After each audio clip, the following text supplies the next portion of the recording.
name's Joel Adams, I'm an audio engineer and I make videos about being on tour.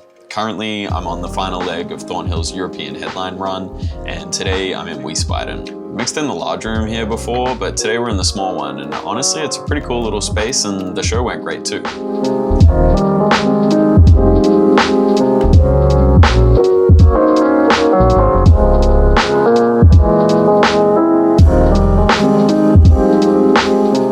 It's just another day of setting up and patching things here, but the difficult thing with this venue is its dB limits.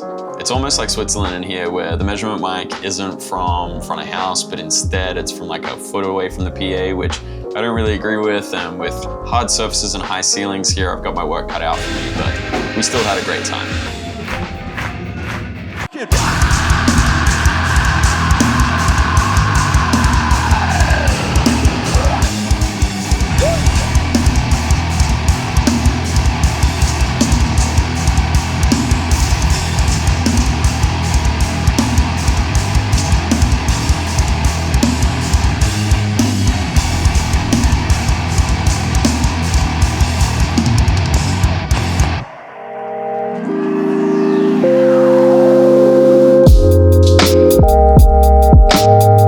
Italy, another venue I haven't been to before, a very rock and roll DIY space, but as someone who came up in those rooms, it's got its charm to it as well.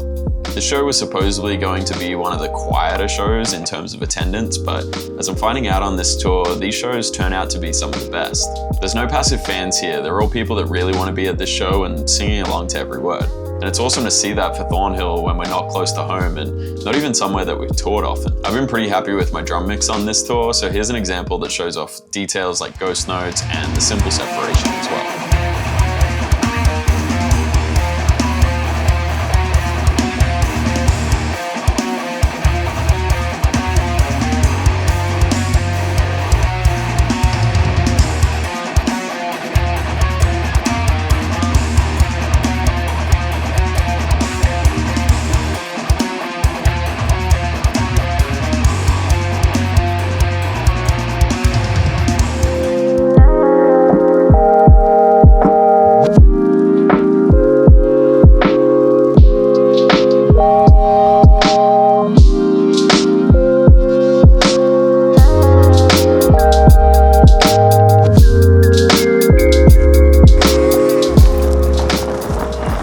Backstage in Munich today.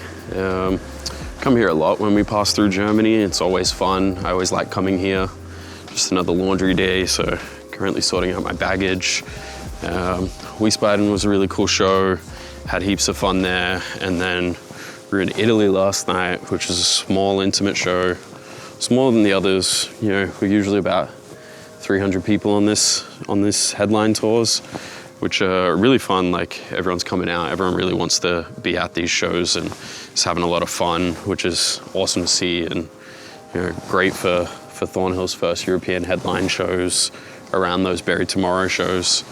But we're gonna finish doing this and then maybe go get some food and then set up and do another show. Peace.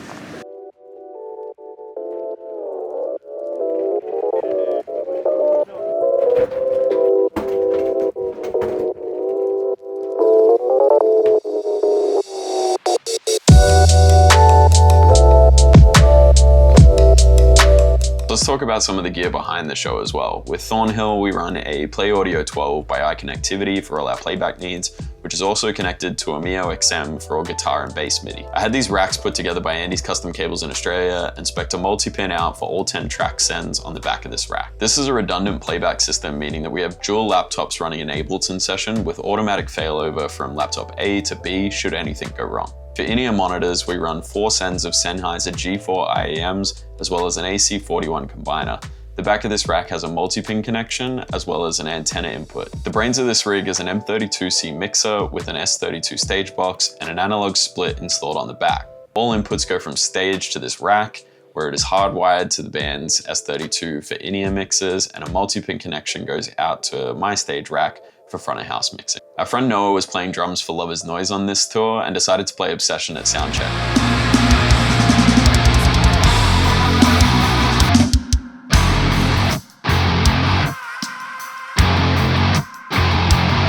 The The show was also killer, so here's a clip from that night. Were you there? Now I'm right.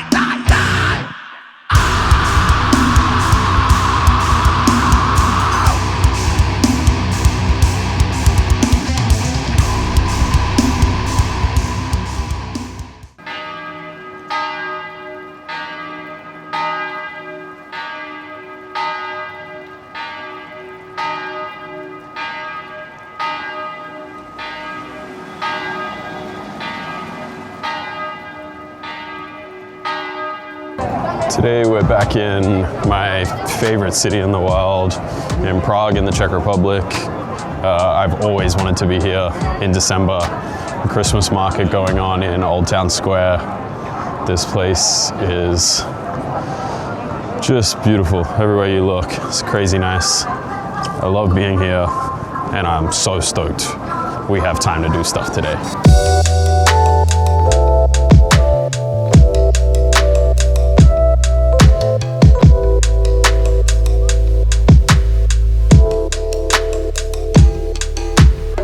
Getting a bit rained out here in Prague. It's won't stop, so I'm gonna head back to the venue now and load in, set up, rock a show, maybe try venture out again later. We'll see what happens. This venue was real small looking and I wasn't sure what to expect, but there was plenty of treatment on the roof and the room was broken up by abstract surfaces as well. We set everything up and then listened to the PA and honestly it was thumping. I love when little dive bars actually care about their systems and rooms and take you by surprise like that. This room was insanely packed and hard to move, which was rad to see, but also means I had nowhere to put my laptop. So I didn't record this show, but here's some camera clips from it.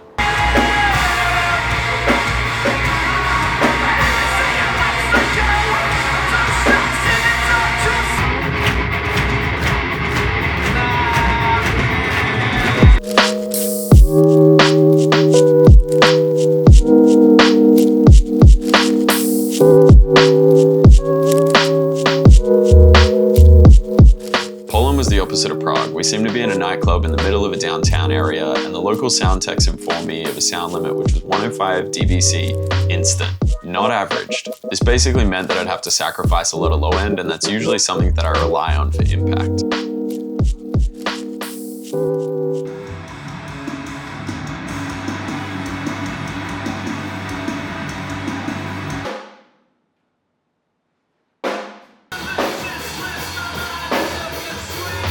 Ultimately, this place shouldn't have live music in it. Local house techs agreed as well, but for the crowd that showed up, we still made a show happen and it was pretty fun in the end. Today is the last day of tour. I'm in Leipzig, Germany. Don't think I've ever been here before, but kind of cool. We're playing in what was an old fortress that was then destroyed and then found by a bunch of university students and turned into a student hangout society place. Now it's a venue. Yeah, it's been really fun doing these smaller headline shows around the Bury Tomorrow shows. Of course, there's another Christmas market here. I'm on my way to get some dinner and then start the crazy trip home to Australia. This venue is underground, so it sucked to load in through numerous stairs, but honestly, the design of the place was so cool and just insane to be in.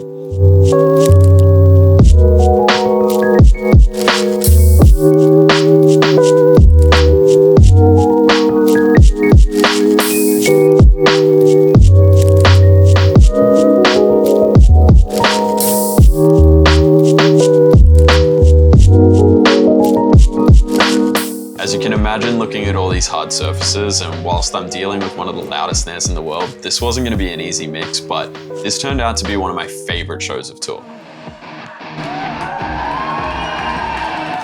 You know this shit, Leipzig! Get the fuck up here!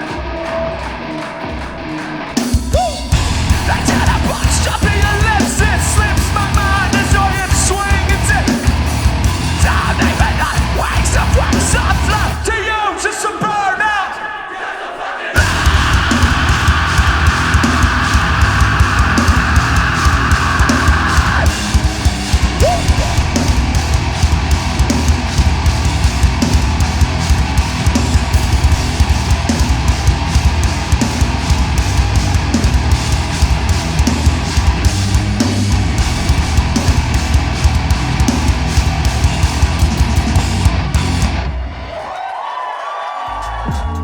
After Noah's soundcheck audition, we actually got him up for the show this time.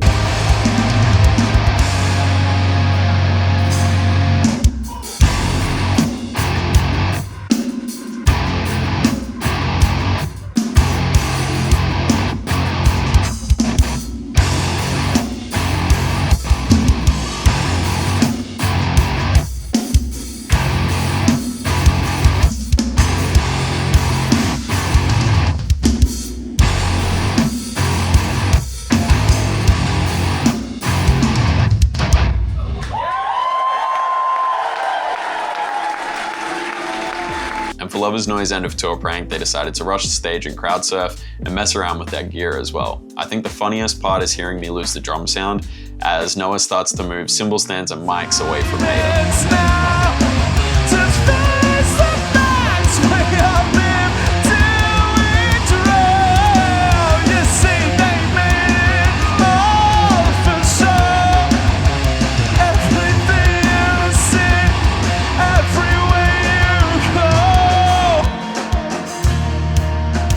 Band on stage, let's go.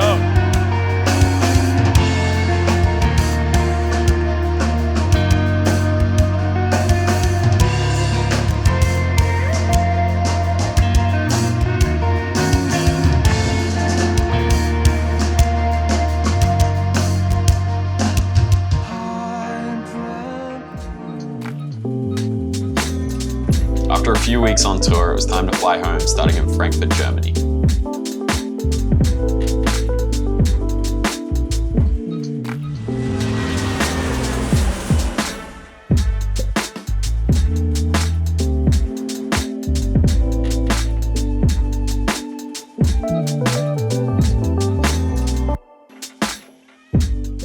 Last time I was in this airport, I think I just showed you the normal business lounge, but today I'm chilling out in first class in like the quiet working space. So sorry I'm kind of whispering, but this place is awesome. Glass bottle water in an airport usually never happens. A place to charge my phone, plug some power in. It's nice and quiet. Gonna sit here for like 7 hours until my next flight and chill out.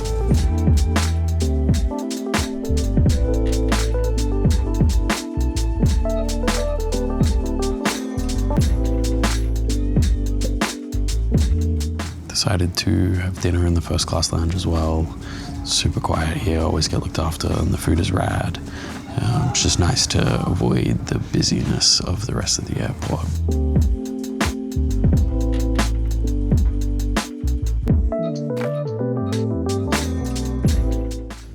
So in a vlog a little while ago, I showed what it looked like to shower in the business lounge of Etihad in Zayed International Abu Dhabi Airport.